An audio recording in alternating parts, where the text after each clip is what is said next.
You know, we're really enjoying doing these Breaking Nashville podcasts. Richie T, the executive producer, the whole team. Of course, my name's Jon Watkins. Thank you so much for downloading another episode. You can always follow us on Twitter at Breaking Nash. We have our website, breakingnashvillepodcast.com, Facebook, YouTube as well.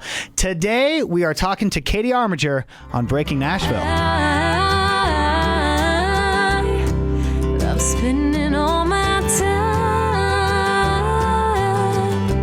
lying right here by your side, a place that I can always stay, 'cause you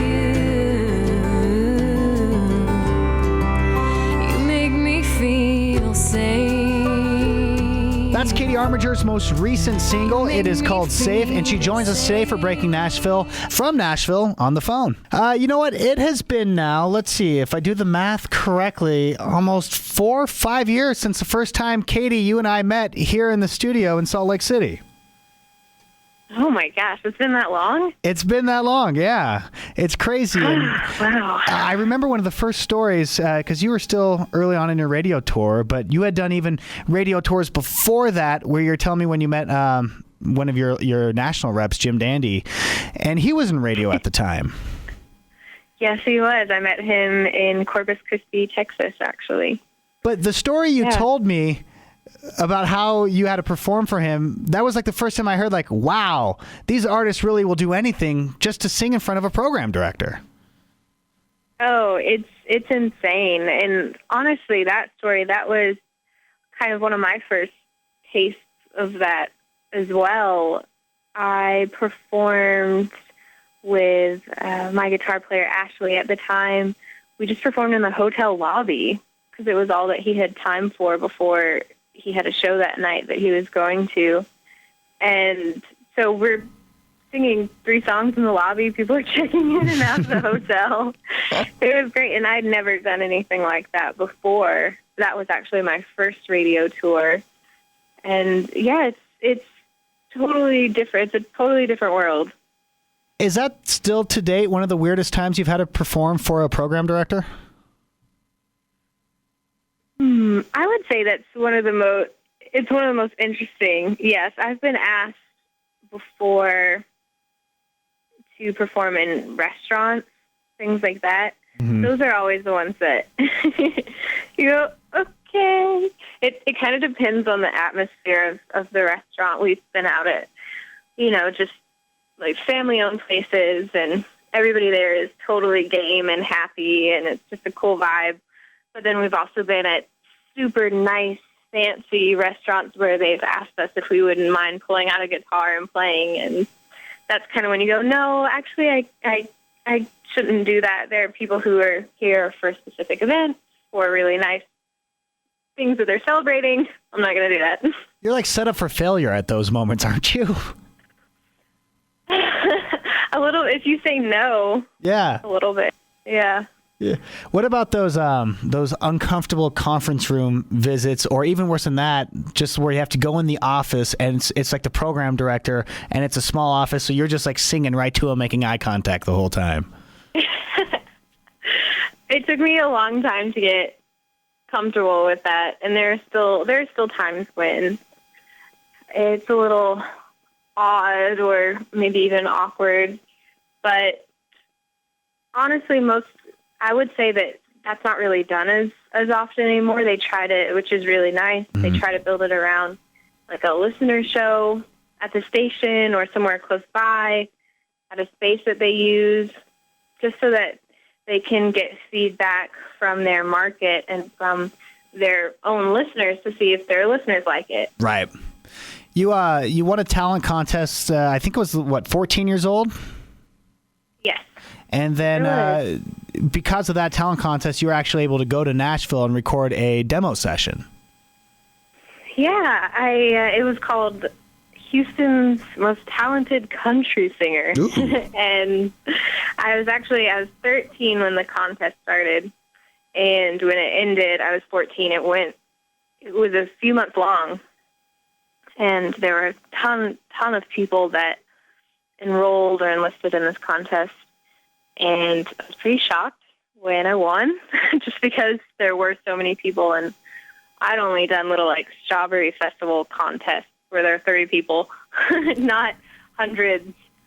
But yeah, I won some money. I won a demo session, and I went to Nashville to fulfill that, and just met with different producers and writers. And I fell in love with the whole process and the whole Nashville scene. And so what started out as just this simple demo session actually turned into an album. Do you remember what song you performed for the singing competition? Ooh. Oh my gosh, now that I'm like, yes, I know exactly which one it is. It's the Martina McBride song. Oh my gosh, I haven't even sung it in years. So it was a Martina McBride song. It was a cover then? And oh yeah, it was a cover. Oh, completely. A lot of the contests then, I know that it's different now, they wouldn't even allow you to sing original music. Oh. You had to bring a prepared tape from a different artist because it needed to be something that they were familiar with. So when you went to the demo session part, was that still just covers, or is that when you were able to go like, hey, I wrote some songs, I want to record these? It was a little bit of both. I went and I had been writing for years. I mean, I started writing when I was like 9. But where I grew up in a suburb of Houston called Sugar Land. I didn't know anybody that wrote songs or did anything like that or had any aspirations of being a singer or even wanting to sing country. And so I had books full of ideas and things that were half finished. And when I went here and met with the different people, we completed a lot of those or started over and just wrote something totally different.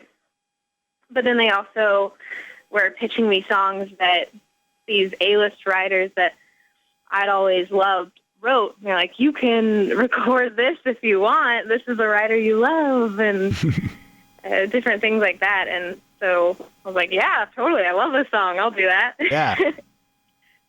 And you took those demos, and then from that, you just started knocking on labels' doors, and Cold River opened up and said, hey, sit down, let's talk.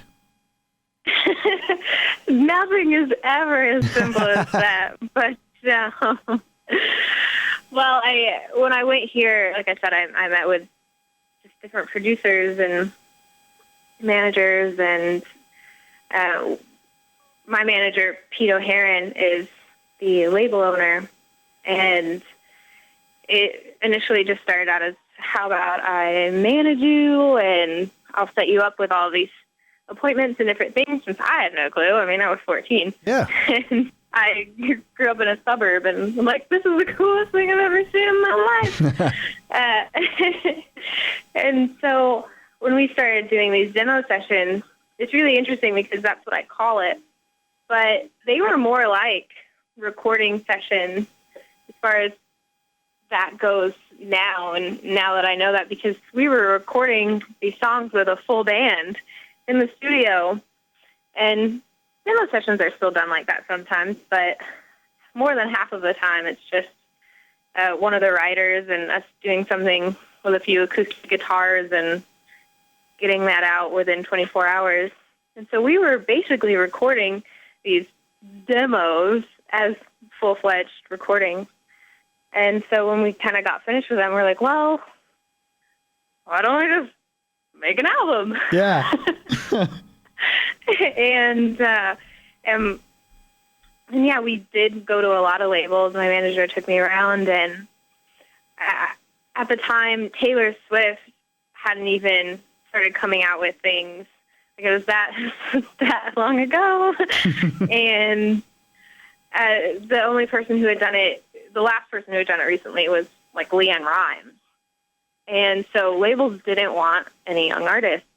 They're like, we'll sign you, but we'll put you on a development deal for a few years until you're